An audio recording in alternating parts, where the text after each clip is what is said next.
Hindi na naman natuloy ang arraignment o pagbabasa ng sakdal kay galing Pinoy Party List Representative Mikey Arroyo at sa kanyang asawang si Angela para sa kasong tax evasion.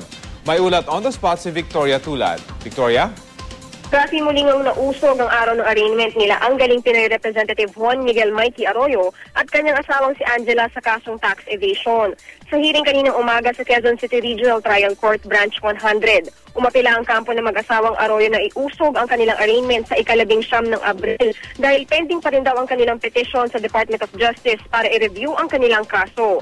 Ito na ang ikatlong pagkakataon na na-defer ang hearing ng mga Arroyo.